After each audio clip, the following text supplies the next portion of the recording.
In the evenings, little Europe turned seams and made her journeys in the sky.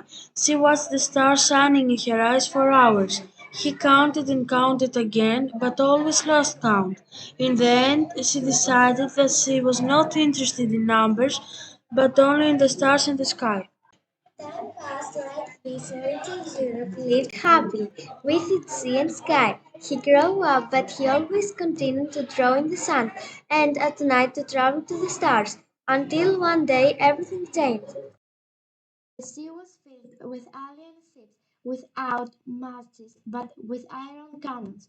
Their sailors wore strange uniforms, and the captain had anger painted on their faces. The sky was filled with airplanes flying with great noise among its stars. The sandy beach was littered with footprints from sea urchins that erased the painting and left deep, dirty tracks. The sand turned black, the sky turned black, the hair of Europe also turned black. Hunger, misery, and much pain enveloped the people. This, this took years, but the time has come when the war is going. But he took loved ones with him and left devastated places. Europe was left alone with her beloved grandfather Homer. Her heart was full of bitterness. I don't want to go through this again, Grandpa. I want our sky again and our life as before. Then you will have to find new stars for our sky, answered the grandfather calmly. So little Europe began what she always dreamed of, a journey to find the stars that would not let any war destroy people. Ready to start Grandfather Homer, he put a small book, a pencil, and some wooden paints in her hand. Open it whenever you need it on your journey, he suggested. It will reveal to you where the star you are looking for are located. She put them in her bag and started.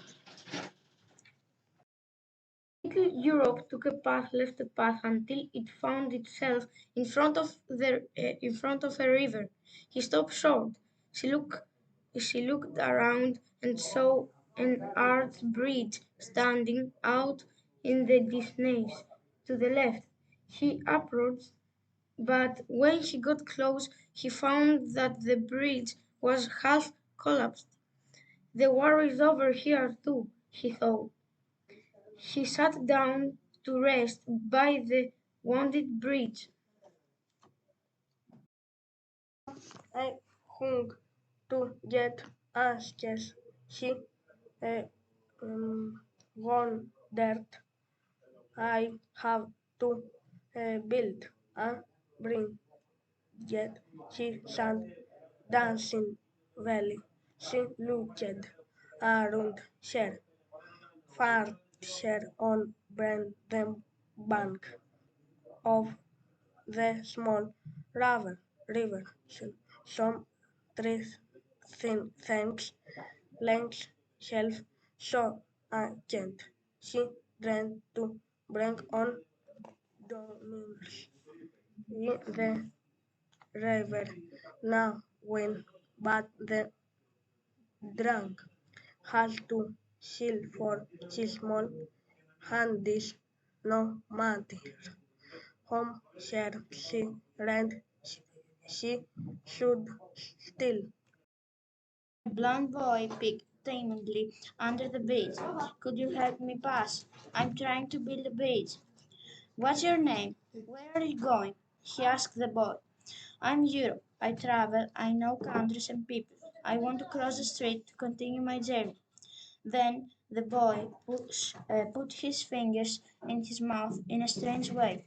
Three consecutive whistles rang out the river, and soon the bank was full of children. The arms became large and the torso much lighter.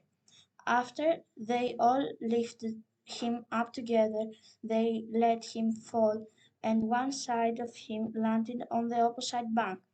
Here, the bridge you designed is ready, said the boy proudly. You can pass. He took small, careful steps over the broad trunk. He stopped across the river, which until a while ago was unstable. He took one last look across the street. The blond boy put his hands next to his mouth, forming a big O. Build the bridge, he shouted. Let's build all the bridges, replied everyone, every Europe. A little farther, she took out the small book from her bag. But when she opened it, it was surprised to see that it was completely white. Licensed pages only. Grandpa would know something, he thought. She took out her pencil, drew a star. Inside the star, he wrote, helping each other is a great thing. She greeted with a nod and continued her journey. She took the dirt road across from the children's raised arms. That's picked out from begin a stand of trees at the end of the dirt road. Little Europe opened its tight as a desk began to fall. As soon as she entered the village with a few houses, a familiar smell made her turn into a narrow alley. Bread. It didn't take him long to find the source of this exquisite smell. He was found in front of a wood oven. Welcome, the warm voice of a middle-aged man mingled with the warmth of the bread just coming out of the oven. Where are you? Traveling, I'm looking for stars, but not in heaven, here on earth among men. I don't have stars to give you, little one, but I have warm bread. I'm sorry, I don't have anything else. Here you go. You look hungry. Big fish and little Europe started blowing at it and then chewing it with gusto. The lady of the house appeared on the doorstep. Do you have a place to stay for the tonight? Asked. No, you know I'm traveling. You will stay here. I will put you in the children's room. In the morning, Europe thanked the kind couple for their hospitality. The lady of the house gave her a loaf of bread for the road. She said sweetly, "Good luck with your star," they whispered, with a smile. "Thank you, I already found the second one," said little Europe, and greeted by waving her hand. Just before the end of the village, he stopped for a moment in front of a strange sight. A thin girl of about 10 years old, she was holding in her hands a poor white dog that was sleeping in the arms of a black cat. The girl, barefoot and with the torn clothes, gently stroked the small animals. Europe took the loaf out of her canvas bag and cut it in half. "Here," she said, and left the fragrant bread in her hand. That girl's brown eyes winded her pleasure. One was looking at the bread and the other at Europe. He nodded thanks, resting the bread on his chest. Then he cut some basil from a pot and offered it to her. Of basil wafted into the canvas bag to keep company with that of the bread she wrapped in her scarf. A big smile lit up Europe's face as they walked away. Just outside the village, she stopped short and resting her book on the trunk of a tree, wrote inside the new star, "Sharing gives joy." She passed cities and villages, many places she came to rest outside the state, by the river that wreathed around her like a blue gymnastic ribbon. She took the bread out of the bag and was munching on it with gusto. The smell of basil reminded her of the hungry girl and sad man. He smiled. A group of children were playing for there. She could clearly hear their laughter scattering like fireflies by the river. He stood farther and watched their carefree play. She remembered her own games in the sun before the war. Then one of the children tripped and fell. He was a boy of about 8 years old, with dark skin. His short curly hair was filled with dust. Laughter gave way to a loud cry. Did you hear? She called out in concert as she ran up to him. From the little boy's knee a small river of crimson blood began to flow. Europe took off her scarf and wiped it gently. It's nothing, she comforted him. A dozen or so blond heads stood above him like a second sun. They held it tall to its feet as it grasped its short leg. I'm fine, said the little one to the little heads that surrounded him. Turning to Europe, he returned her handkerchief and gently stroking her hand with his fingertips. He smiled warmly at her and said thank you. In a little while the laughter regained its rightful place. In almost the game resumed there where it left off. Zero stayed listening to the children's laughter, bringing to her mind the laughter of her friends, her own laughter, the cries. She took out her little book, drew a river, and wrote to her new song.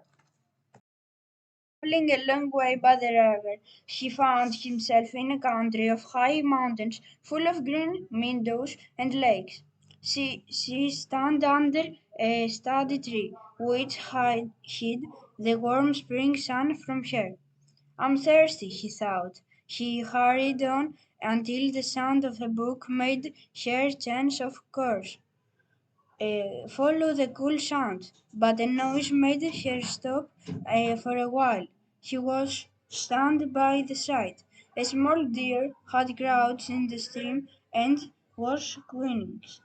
It's thirsty. She took a sip and then glanced hurriedly around. Europe did not make a fuss, as if quenching his thirst. The little deer dug among the trees. He stayed with the image in her eyes and mind for a while, but she remembered her thirst again.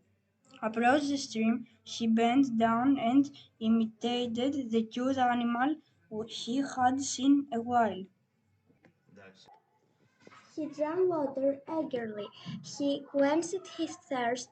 The crimson poppies by the stream reminded her of the bloody handkerchief. He had to clean it up, so he took handfuls of water and washed it among the grasses.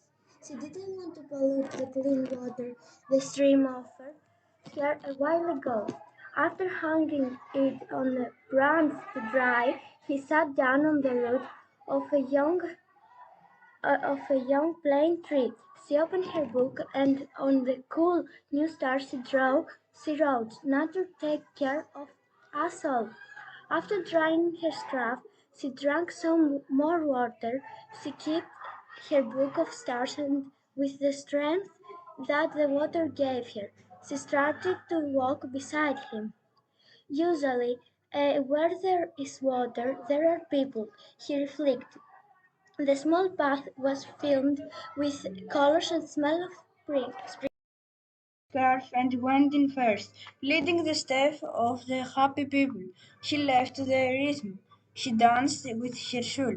She felt a sweet dizziness, and that reminded her of the coils she made around herself, there in the sand at her beach. Later, before leaving the small castle to continue her journey, she opened her book, drew some notes to end people with smiles on their faces. Inside her music star, she wrote, "Here is a language that all people speak. Music, it warms hearts." Europe took a road left a road until it reached a beautiful state. Stone buildings adorned it from end to end. Statues, squares, clocks, fountains scattered here and there like flowers in a green meadow made the state special. Small and large churches excited in almost every neighborhood. The tall steeples stood out everywhere you looked. The bells hung from their tops like upturned iron glasses. He didn't know where to look first. Then a large round colored window caught her eye. Her eyes filled with color. Without a second thought, she moved there without letting the colors out of her eyes. The closer she got, the bigger the window got. So she came to a large church full of colored windows with her bigger than the one the count could see from afar.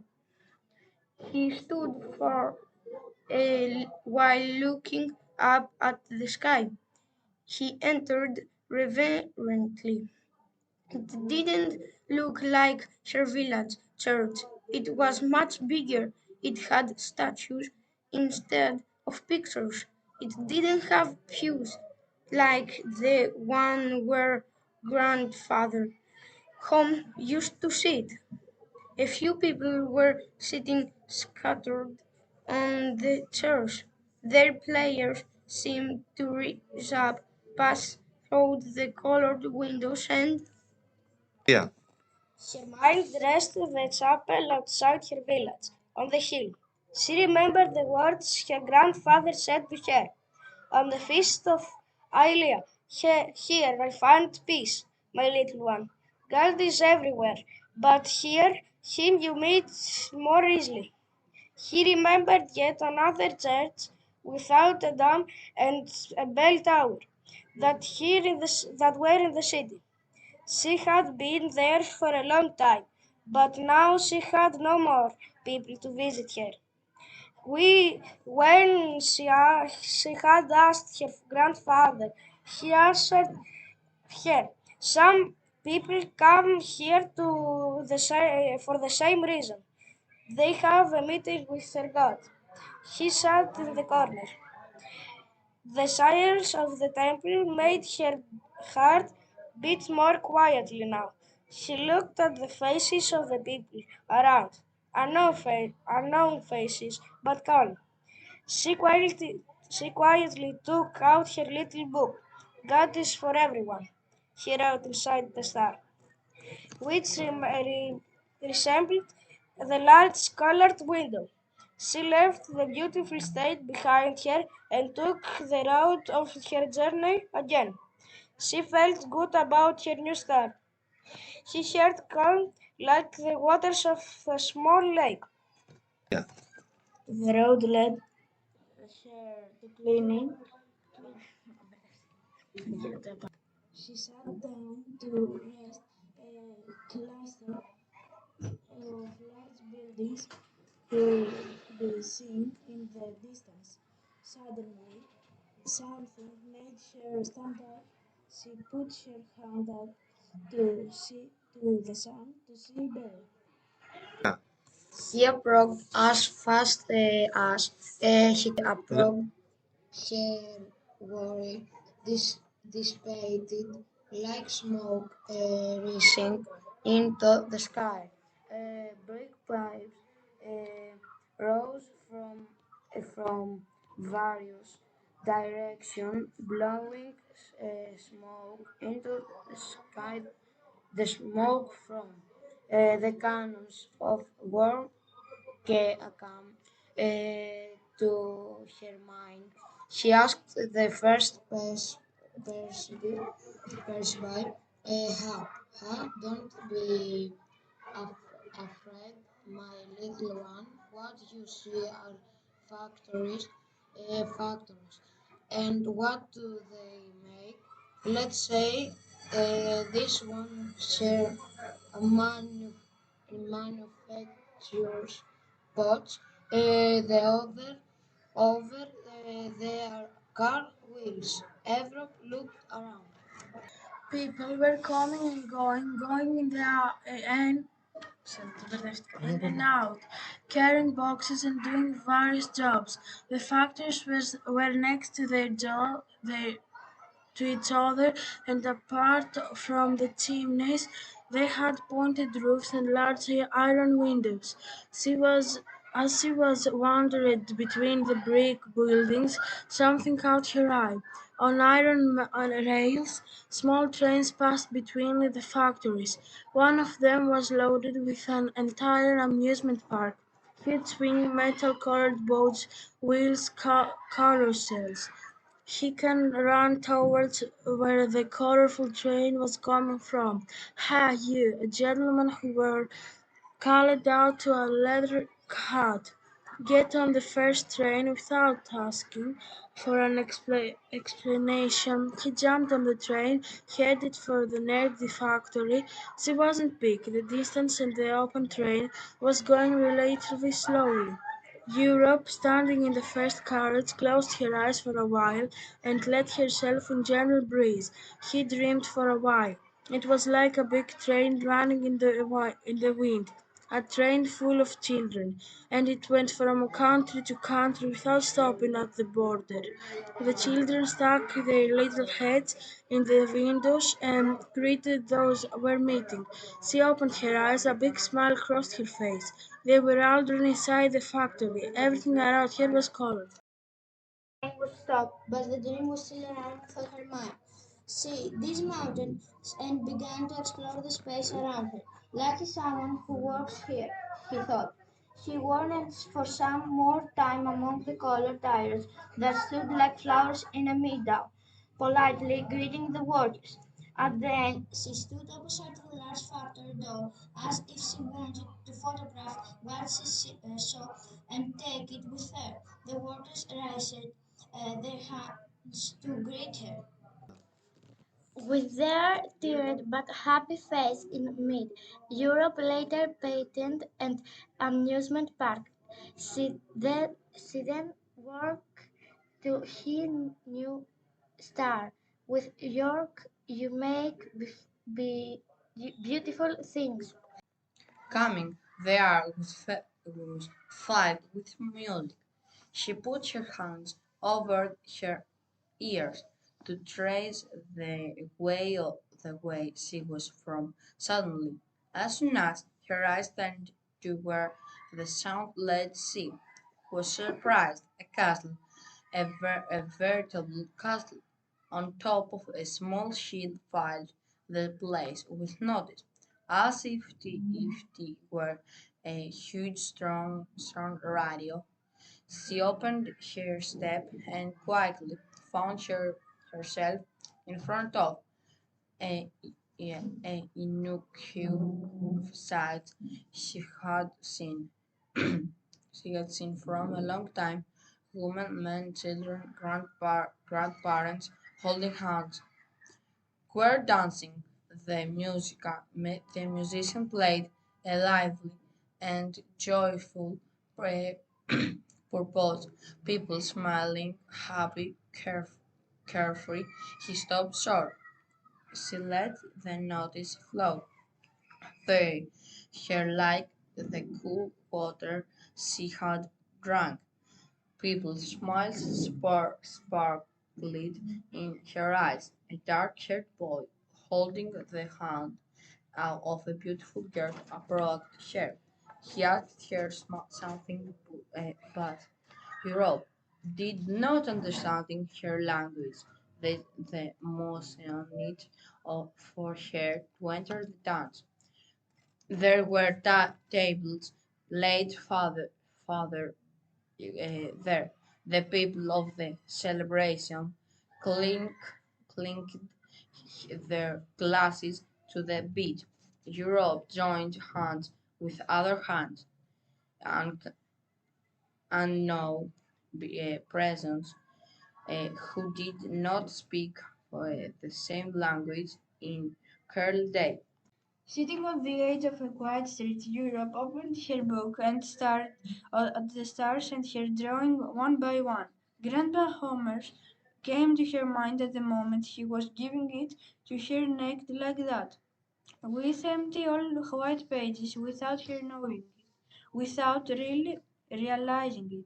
He started painting a beach which he decorated with a deep blue sky. Then she spread her handkerchief over the open book. He took a blue crayon and colored it like a sky. Then, with golden yellow color, she formed a circle with her stars. My flag, for heaven's sakes, she said, closing her eyes for a moment. Nostalgia, her heart filled with bitter-sweet feeling. I will go back, he muttered. I forgot my grandfather, our beach. I forgot everything. So she took the way back, with her heart full of emotion and her book full of painted stars. She had a long way to go back, but during the whole journey she did not get tired, because she brought to her mind the stories of her grandfather about an ancient Greek who traveled for years until he arrived back at his island. She went through of a lot difficulties, she told her, but he never gave up for a moment. And you know why, baby? Because always in his mind he had the moment of the return and nothing else. The journey is beautiful when it has a destination, he wrote in a new traveling star. Thus, with grandfather Homer's stories keeping her company, little Europe arrived one of the first days of autumn at his favorite beach. He began to shoot for afar. Grandpa! Grandpa! At the threshold of their small house, the face of the most beloved person in the world appeared. She fell in his arms and held him tightly. I found our stars, Grandpa, for our sky, for us, for everyone. You've grown, he told her sweetly as he cradled her in his aging arms. Come on, you'll tell me everything. I have something for you too. Europa told Grandfather Homer all the moments she lived, and after showing him her stars, she asked him, "What do you have for me, Grandfather?" "Wait," he answered with her, and brought something wrapped in on from his chamber cloth. "I was making it for you while you were away." It was a star made of multicolored stones from the sea. Inside it was written, "Love people." This great star made of love. Europa put it together with her own and made her new sky. Her life was starting over.